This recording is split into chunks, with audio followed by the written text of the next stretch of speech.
Hey everybody. So I'm in the kitchen today fooling around with recipes for the holidays. So I thought I'd sort of take this chance to, I don't know, maybe inspire you. Just do a simple almond milk today that maybe you can use throughout the season and look forward to some really cool recipes. So today I'm going to do almond milk. And we're going to need a couple things to do this. I'm going to use the Vitamix high-powered blender. This is great because it really extracts all the goodness from the almonds. And then it's really more bang for your buck that way. And then once you have fresh almond milk and you go and drink a box milk, you're going to be like, what am I doing? It's just really that good. So, and it's wonderful. You know exactly what's in there and where it's come from. So, 3 things today: high-powered blender, raw almonds, and a nut milk bag. It's as simple as that. Now, I want to recommend using raw almonds and soaking them first.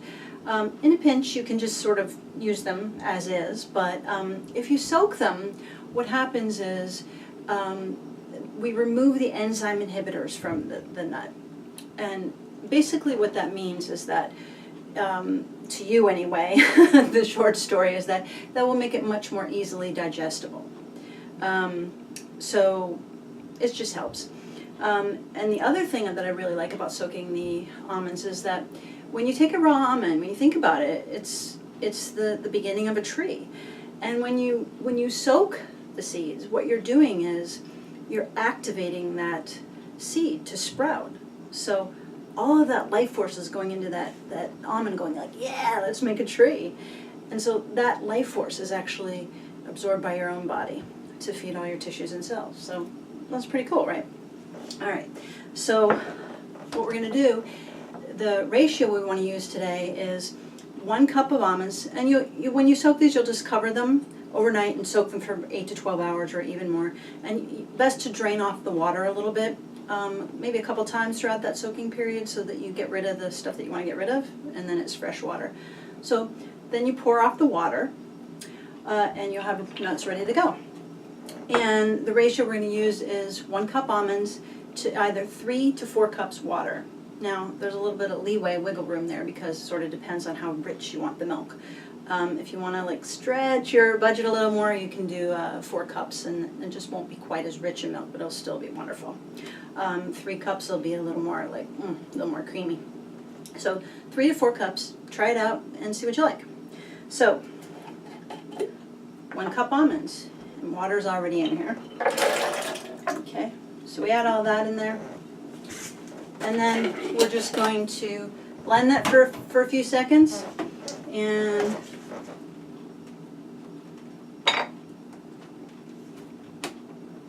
want to make sure you start on low. You don't want to blow the roof off. All right, so we're going to start on low and blend for a few minutes, and then we'll go from there. Turn it up.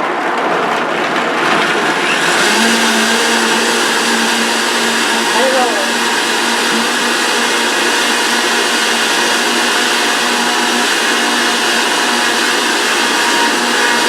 But worth it.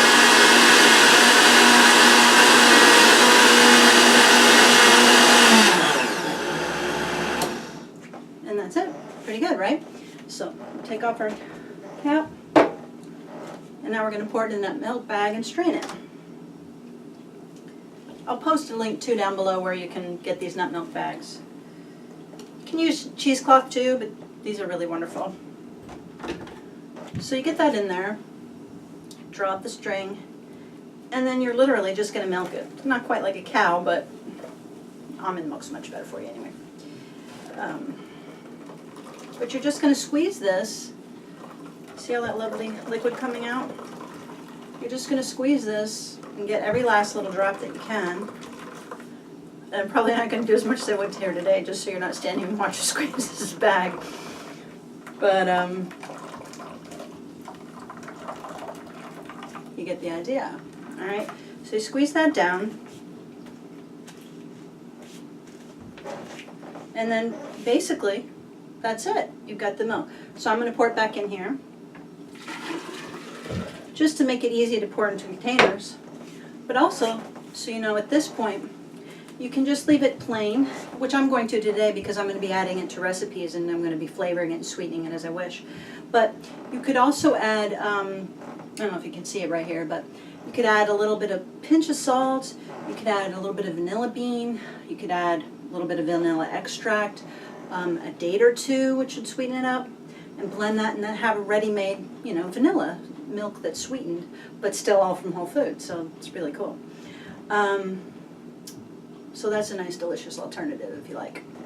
Okay, so, and you would just blend that up. Of course, make sure you take out any pits of dates because you don't want pits in your milk.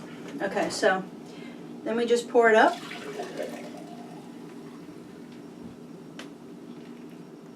And we have this beautiful, lovely milk. Best to store it in a glass jar. Beautiful, lovely milk for your refrigerator. Stick it in, ready for your recipes, ready to go. So, hope you enjoy that. It's a great practice. Give it a whirl. Enjoy.